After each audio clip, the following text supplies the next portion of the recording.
Well, good morning everyone. Welcome to another podcast. I'm something a bit different today. I've pushed right up the river. I've been driving over a bridge on the river for a good 20 years and there's a most beautiful bit of water underneath it. I've never seen anyone fishing it.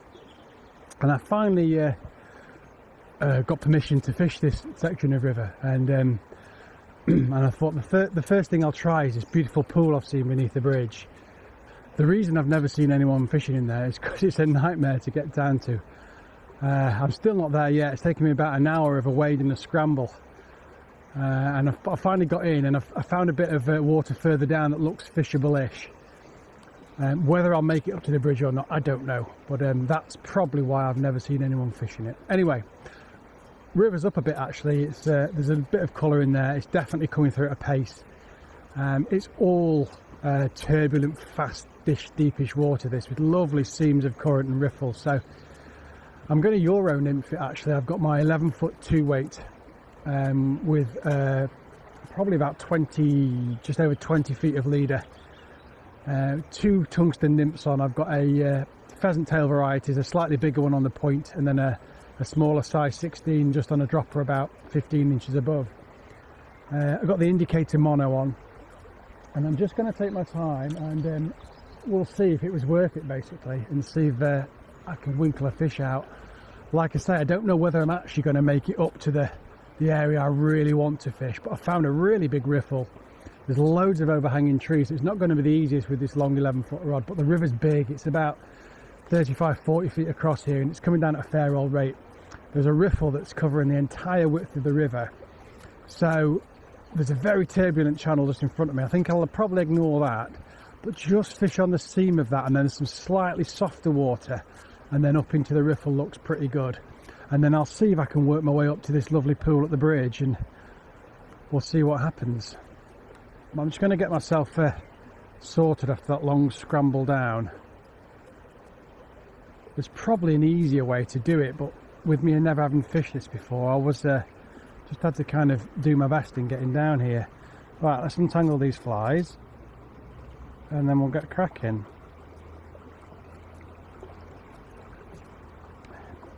It's still not got going this year, to be honest. It's still very cold, this water, and everything seems about a month behind this year. So although wading down there was still plenty of Granham caddis hatching, but I didn't see anything rising. Right, I've got these nymphs free.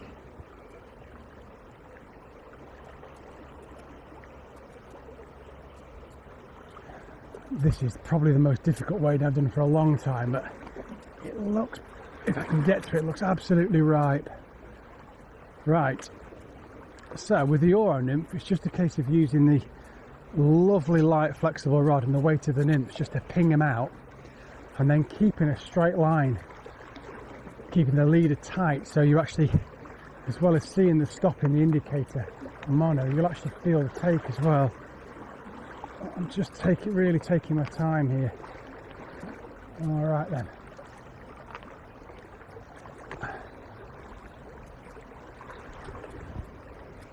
Luckily it's not as deep, it's just fast. I'm just going to get out of the way a little bit of this. Right, that looks about right. So we're fishing at last.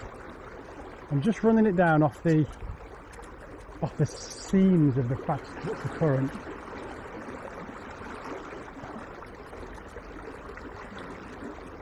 I'm just keeping a nice tight line and see if there's anything in this river.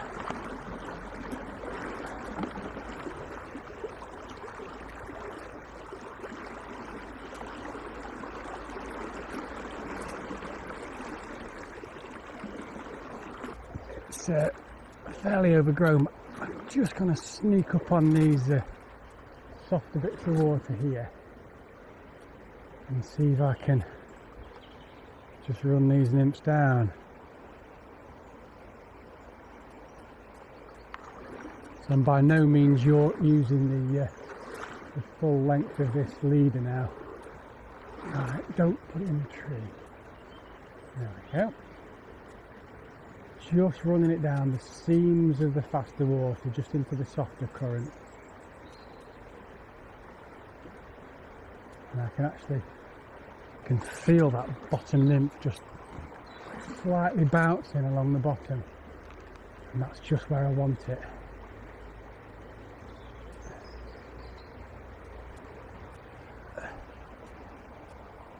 They've not really switched on these fish yet. The wild rainbows, which we get a lot of in here, they seem to be quite happy, but the brownies haven't quite yet woken up. I mean, oh, it's off. Just where I expected, just on that riffle. But if I can get a fish today, with all that scrambling down, I will be made up. And that was on nicely, that was, but unfortunately just bumped off.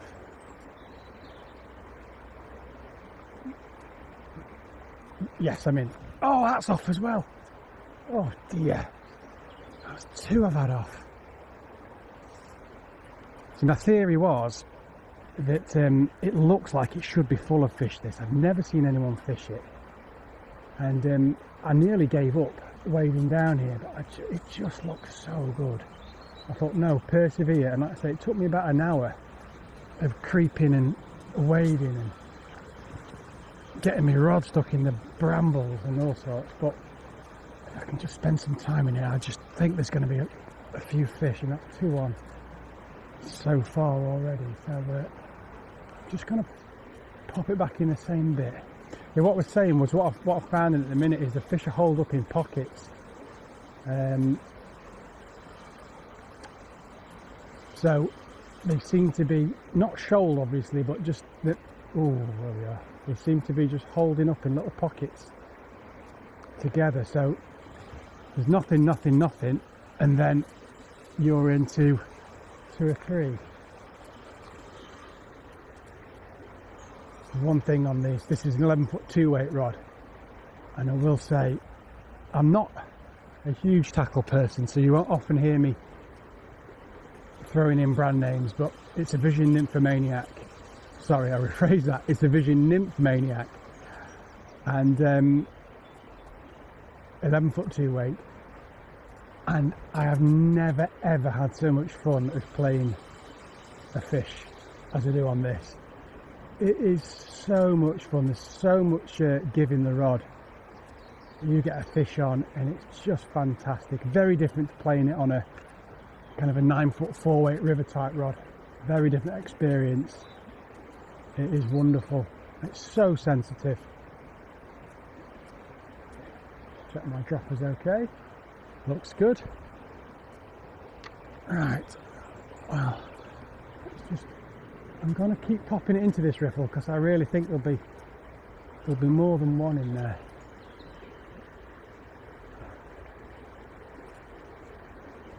I'm just going to edge across very, very, very slowly, making sure I'm working every little last bit of water here.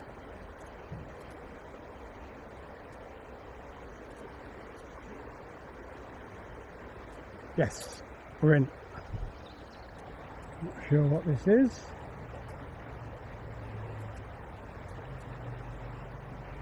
Rod's arcing, bending over. I think this feels like, yes it is, it's a little wild rainbow. Lovely. Scrappy thing even on this 2-weight. Rod's arcing over, it's in the current, you see.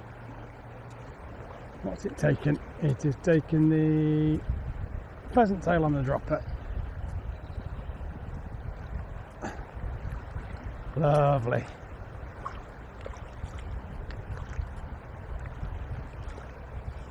Oops.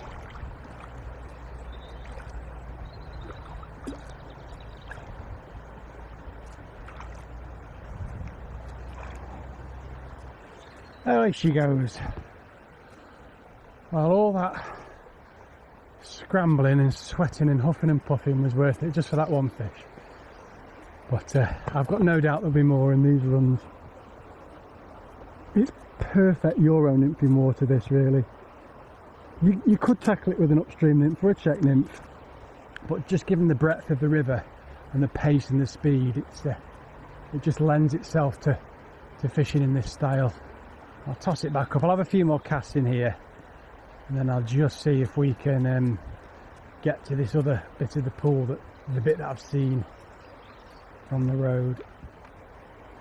Right, we'll maybe move up into this riffle a touch more.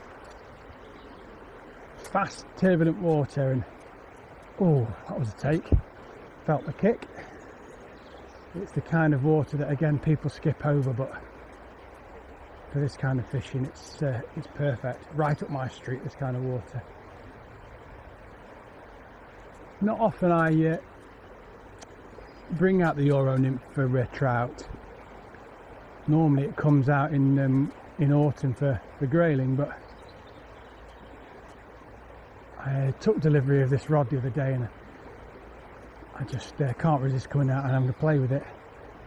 Right, so again, running there, just tapping the rod forward, letting the weight of the nymphs take them out, and then watching the indicator mono, keeping a tight line, and watching for the stop, and also just feeling you can feel every little bump and movement in the tip of the rod.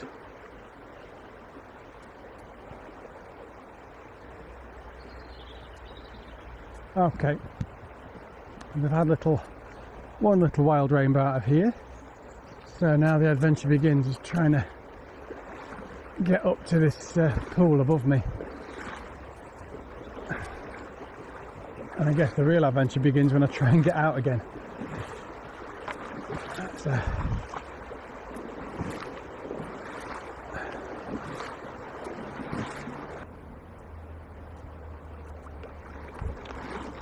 right.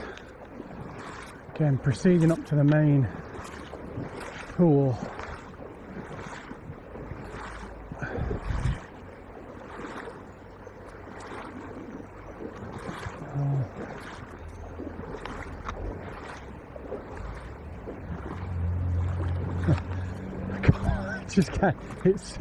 It's so close to where I got in now, but it's taken me so long to get here. Right, I'm going to fish there's a huge big stream of very fast water coming out. There's 1, 2, 3, 4, 5 arches on the bridge. Each arch on the bridge has a tongue of current coming out of it, and that's the bit I want to run my nymph through. But at the minute the river is one big torrent, so I'm just going to fish the seam of that as I move up, and we'll see if there's anything just immediately here. Looks like there could be one or two. I can just run one over their nose. It's fairly deep actually.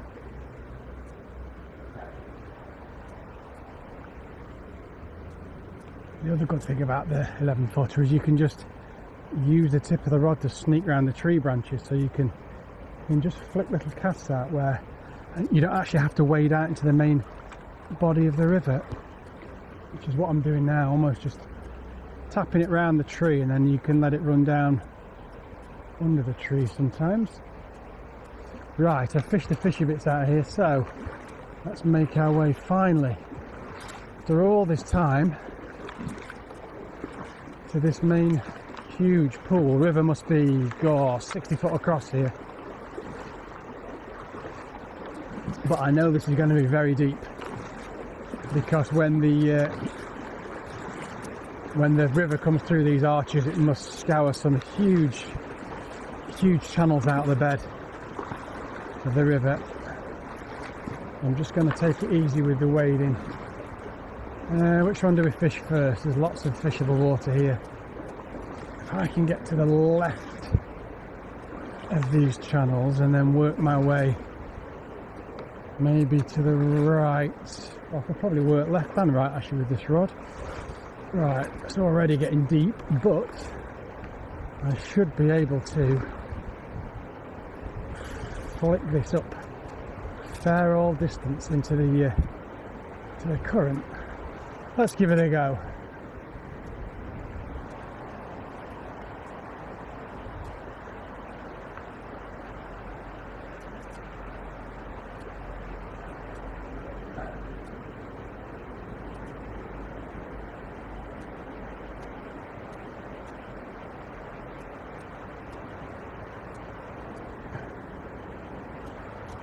Let's get a bit more line out, I think.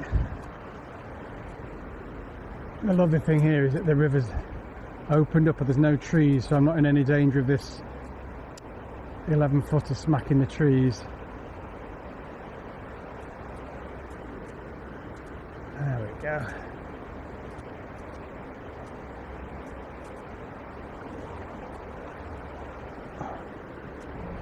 I can see where I want to be fishing. Yes, here we are. There we are. We're in. I could literally have probably half a day's fishing in this pool, it's that big. This looks like a brownie.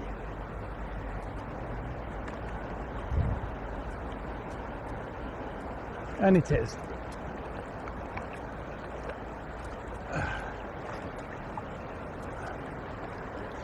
Again on the dropper. Unhooked. And slip it back. Lovely. So, wild rainbow, wild brownie, both small, but put up a fantastic fight on this rod. Right, tap up again.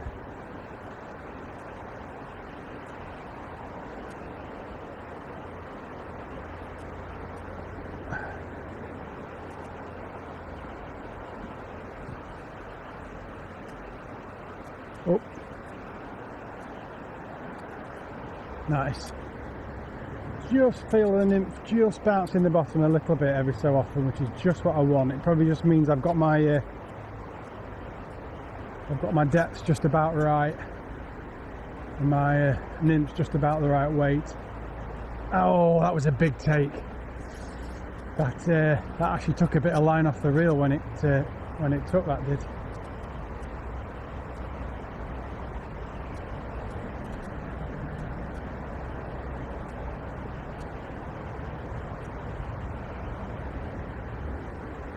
Really can get a fair old distance with this setup. Right, I'm just going to take a couple of paces up towards the bridge, and again working the seams and the riffles and the bits of current, the tongues of current that are coming out from under the bridge, and I'm pretty much ignoring the slacker water and the back eddies and things like that. I'm just thinking of where the food's going to be brought down, and the fish will be just stationed in the current.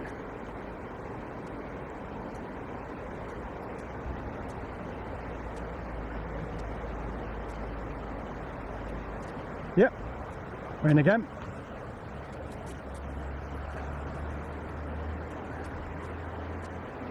Definitely a trout, not sure what kind yet. Just letting the rod do the work, playing the fish for me, keeping lots of tension on the line. Another brownie.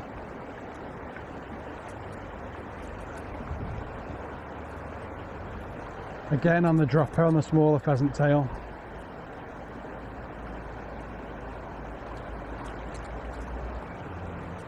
And away. Lovely. Just have to sort my net out a bit. I just got a little bit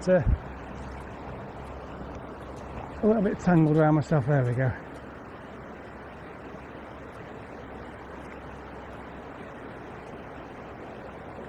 Well, they're all fancying the dropper at the minute, and the reason for that probably is that my point nymph is almost sacrificial. I'm really using it. It is a pheasant tail variant, but I'm really using it to get down. It's got a nice big heavy tungsten bead on, so I guess it's almost sacrificial, and the actual dropper is probably fishing around the zone that we want it to be.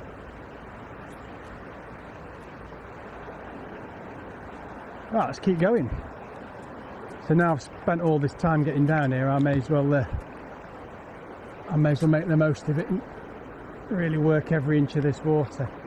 I'm going to just take another couple of paces.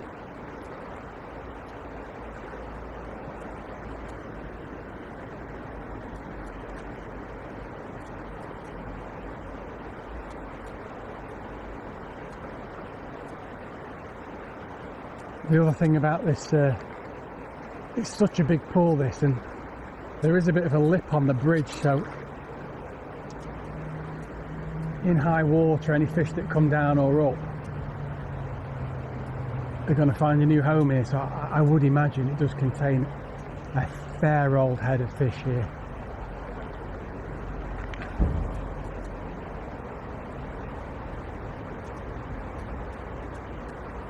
Some large dark olives hatching.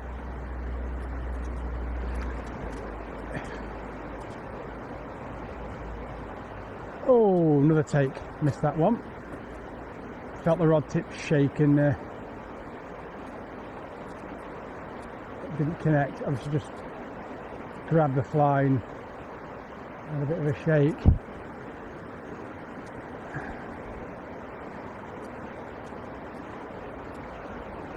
Right, it's really starting to deepen up now in this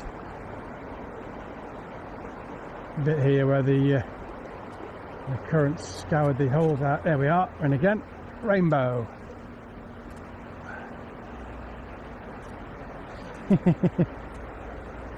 Oh, it's off. Did a couple of leaps and it was off.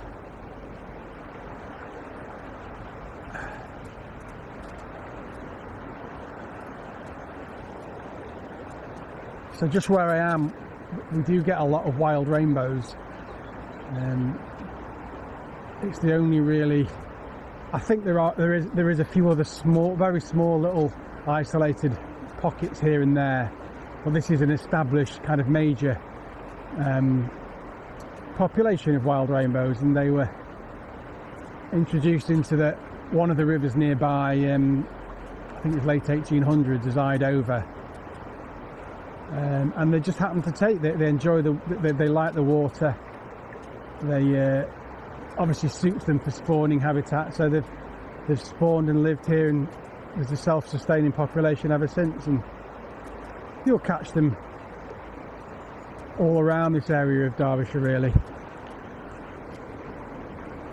And if I was a fish, I would be right up in the tops of these channels, getting first dibs. But I'm about my limit for wading, I think. Here it's up to the proverbials, so I'm just going to use the reach of the Euro nymph setup to actually work the fly a little higher up into the channels. I can't wade any further.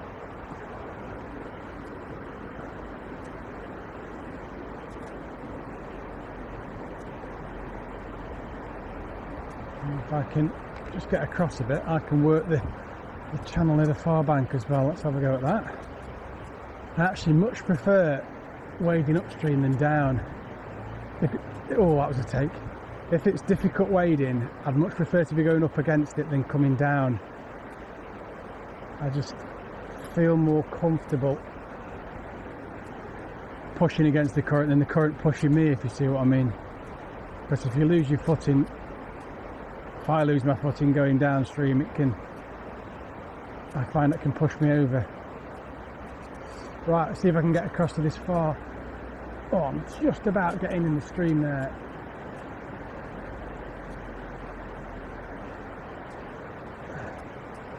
I can probably wade across here actually. So I'm just heading over to the edge of the river, and you can see that there's a nice tongue of current from the arch. It's just going down near the far bank, but we've just about run the nymphs down it. But there's an awkward little back eddy that comes back, so if I just get it wrong, they're swirling round. But no, I'm just about in the seam now. Oh, and sure enough, one took it.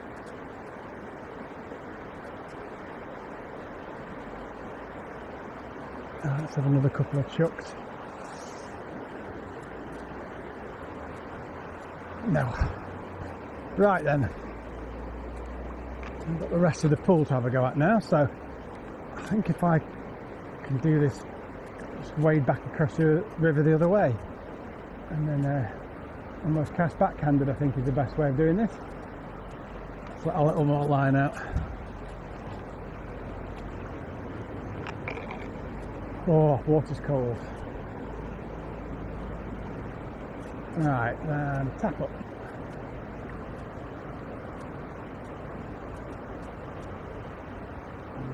So I guess it's not everyone's cup of tea, this method.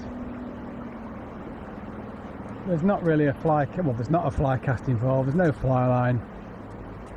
It's more of a lob, but as any regular listeners to the podcast will know, I love any type of fly fishing, whether it's a 15-foot rod and spey casting for salmon, or tossing some nymphs on a Euro setup, or upstream dry fly, or fly casting for pike. I just love any type of fly fishing, and it's adapting, for me, it's adapting the technique to the type of water I'm fishing and the species I'm fishing for. So in this type of water, really, it's a check nymph or a Euro nymph, and I guess you might see the odd rise at the back ends of the channels where the fish are just stationed picking off the odd fly, but really it's got to be done with a nymph.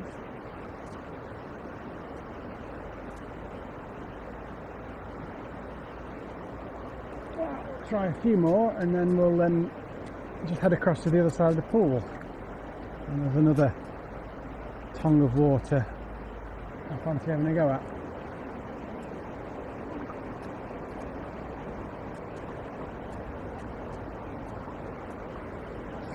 Okay, if I go back a bit so where it's a bit shallower and then have a look at working my way slowly across. Looking good. I'll fish my way across as well, putting some casts in as I'm walking.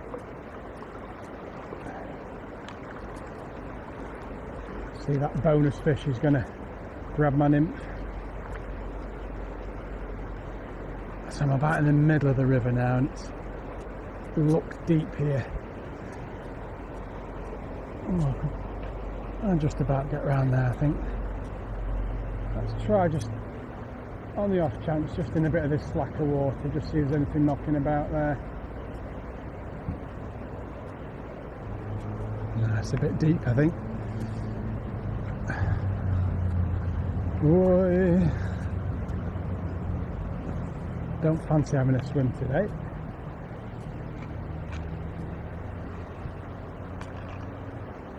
Right, that's the nearest I'm going to get to this. I'm quite a way off the bit of water that I really want to fish here, actually. I'm going to try a super long cast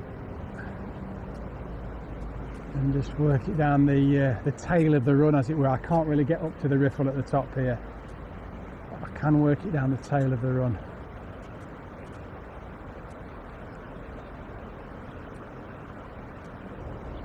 It's a lovely old stone bridge, this,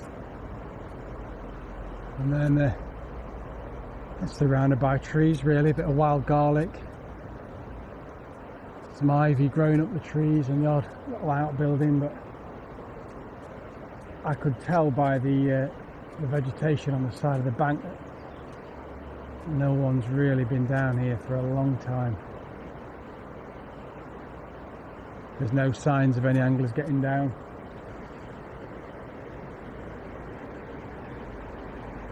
Right, I'll just see if I can find another way to fish this last tongue of water, or if not, that's going to be me done for here, because I've really fished it out, I guess. Okay, what I might do is see if I can make my way across, and there's an easier way out. I'll fish my way across, so see if I can pick up one more. I mean, I've already kind of fished through this bit of water, so we've got the last two arches of the bridge and two big tongues of current running out. Very turbulent at the top. I'd love to get one in that top bit, actually, and the water's a bit thinner. The dippers are working away in front of me. There's two dippers together there, working away. Ooh, not like a knock.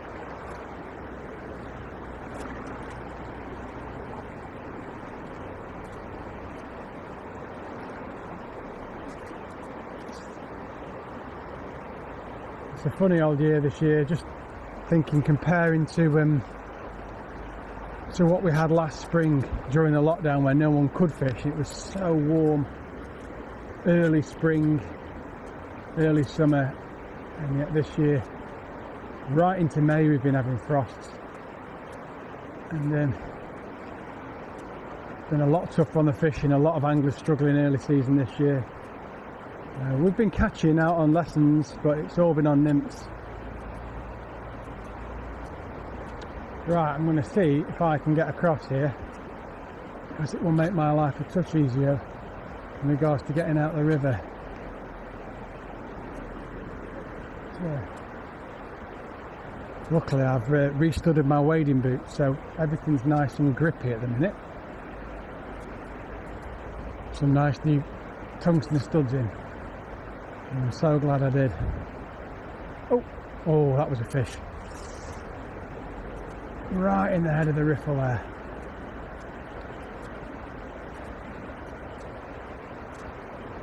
Right, I think I'm nearly done.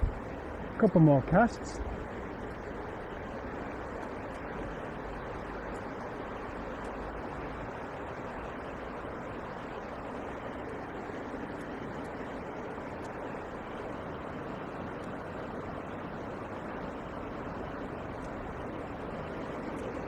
Well, I think that's me done. It's been a fantastic afternoon actually. I've loved being able to fish this huge pool under the bridge for the first time, and I can't remember what we've had. Is it a couple of little wild rainbows, a couple of brownies, or there or thereabouts? Lost a few, had plenty of little pools. It's been wonderful. So thank you so much for listening. If you want any more information about our fly fishing lessons, it's www.peaksflyfishing.com. or for our premium fishing flies and tackle, it is shop.peaksflyfishing.com. Many thanks. Until next time. Bye bye.